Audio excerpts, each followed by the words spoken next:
Rey and Kylo circled each other like stalking wolves, slow and intense. An audience formed around them as stormtroopers charged into the hangar to watch. He was going to tell her something important. She was desperate to hear it. Maybe she should just kill him. Or maybe she should flee. She remembered what Leia said to her. "Never be afraid of who you are." Spoken as Rey was wrapped in a loving embrace, with no trace of judgment, only acceptance.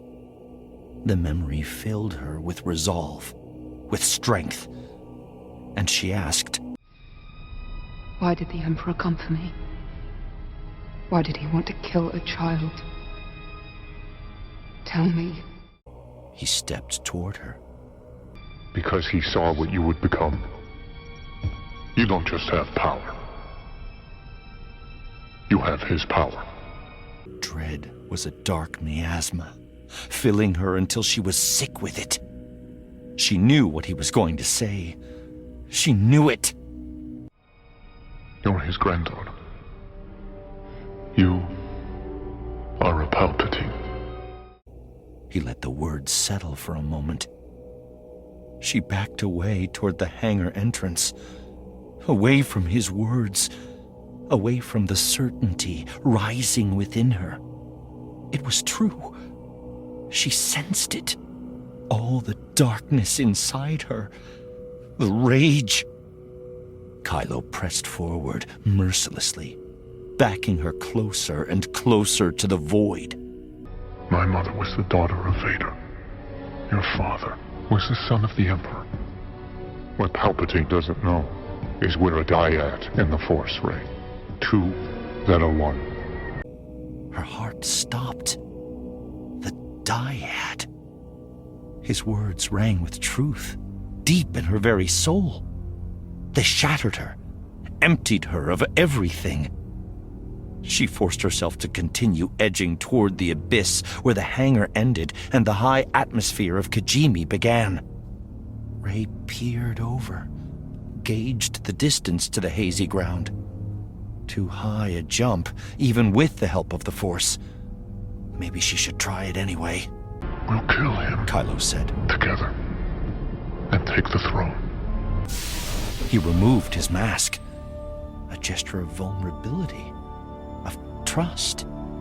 It suddenly occurred to her how long it had been since she'd seen his face. The scar on his cheek had faded, but it would still mark him forever. You know what you need to do. You know. He extended his black-gloved hand to her. She looked at it, remembered. The last time he extended a hand to her had been in the wreckage of Snoke's throne room. Their combined power had defeated him. It was true that together they could do such incredible things. Suddenly, she sensed a weight at her back, and along with it, Finn. His presence a bright beacon of light, piercing the dark. "I do." "No," she told Kylo. Rey turned toward the abyss. The Falcon rose before her. Stormtroopers volleyed blasts at the ship, but the Falcon swiveled on an invisible axis. Poe hit the thrusters, blowing back everything in the hangar. Stormtroopers slid away helplessly. Rey braced herself. She sensed Kylo doing the same behind her. The Falcon remained hovering in the air as the access ramp descended, revealing Finn wearing a breather and wielding a blaster. "Rey!" he called. Debris flew past her, kicked up by the wash of the Falcon's engines. She turned back to Kylo one last time. She hated him for telling her, and yet she was glad he had. A dyad. "Come on!"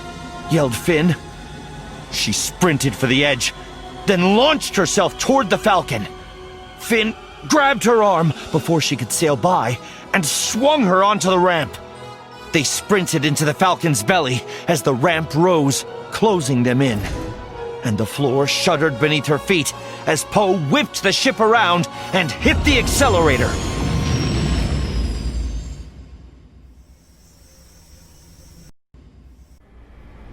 Kylo Ren and Allegiant General Pride surveyed the hangar bay. They'd lost 4 stormtroopers, 1 cargo pilot, and 2 maintenance workers when the Falcon's engine wash had flooded the hangar, pushing them into the high atmosphere of Kijimi. Kylo considered it a small price to pay to encounter Rey again, to provoke her into a rage, to say the word dyad, and watch the truth of it wash over her lovely face. The remaining maintenance crew had quickly restored the hangar to working order, but small fires burned throughout the bay. A few troopers lay injured on the floor. One bled badly from a leg wound. He hardly paid attention. He kept seeing her face, the way her lips had parted with surprise, the way her body had canted toward him. If the Millennium Falcon hadn't appeared, she might have come to him, taken his hand. Kylo really hated that ship. "Are you sure we shouldn't pursue?" Pride said. "You scanned the dagger?" "Of course, sir." "Then we know where she's going."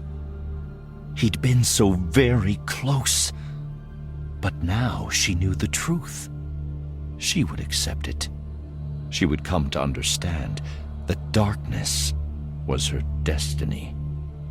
Next time he saw her, she would turn.